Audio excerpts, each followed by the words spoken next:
Fuck your butt. Fuck your butt. Fuck your butt. Fuck your butt. Fuck your butt. Hey! Stop hiding behind that mask and start experiencing the world without it.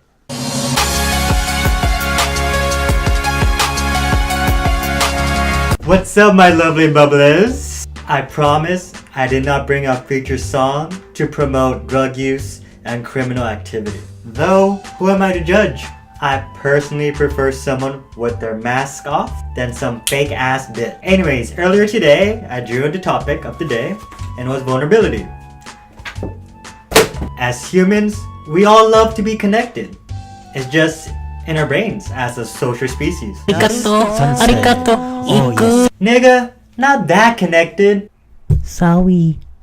Anyways, because of this urge of connection, disconnection is something we really highlight. We could have a million fun times with our family, our friends, our loved ones, but tend to focus on the times where they broke our heart. I could make a very awesome YouTube video, but when I look at the comments section, I'll tend to really just focus on the negative comments. Yeah, and what? Aborted? What? Fuck the motherfucker. We want people to connect with us, so we feel ashamed when we fail. Then we indulge in it, then we numb it, all in a special folder in our brain.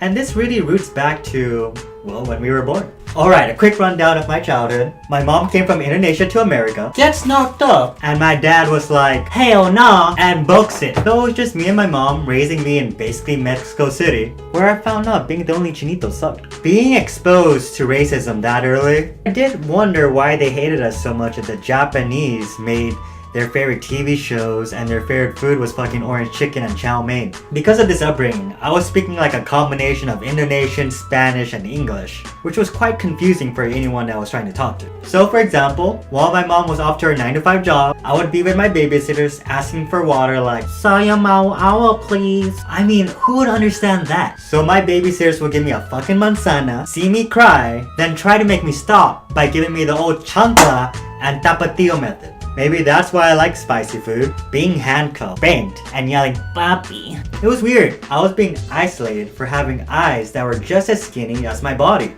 Like, nigga, if you don't like how I look, then give me your motherfucking Lunchable. And if it wasn't at school, back at home, my mom would make me feel ashamed for my flat ass nose and my dark ass skin. I like my skin and nose because I'll never get sunburned and my nose looks like a dick and I like dick. Hashtag beautiful. So yeah, I know how it's like to expose yourself to something that makes you feel shameful. No one likes to be vulnerable, so we do things to hide it.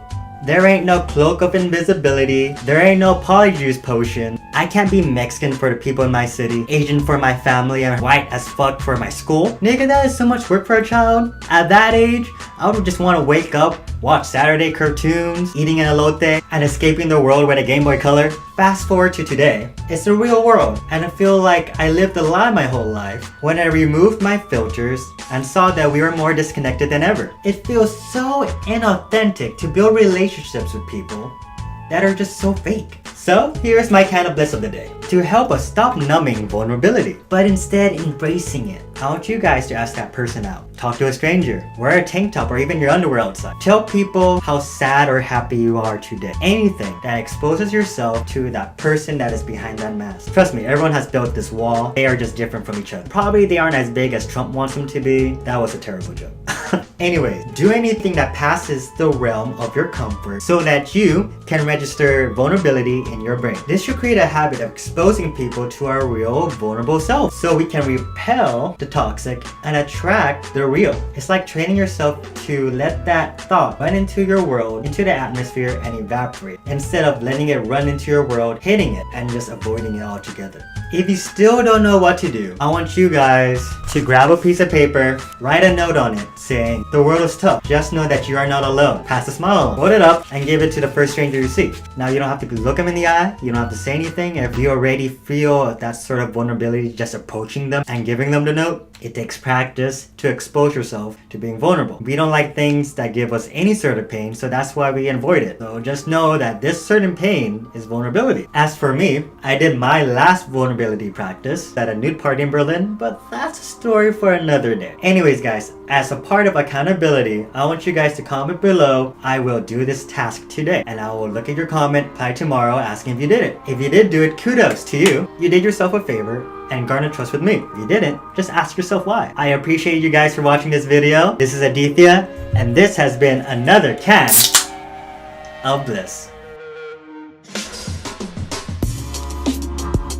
Hey guys, thanks again for watching. If you're new to this channel, go ahead and subscribe. I post videos every week relating to content, to a TED Talk that I draw out of a hat, and I relate it to any current event or meme culture that makes it just easier and funner to talk about. No one likes talking about things that are depressing, so let's just make it fun, because life is too short to not make that frown upside down. Ow, you so cliche. Oh my god. Opposite.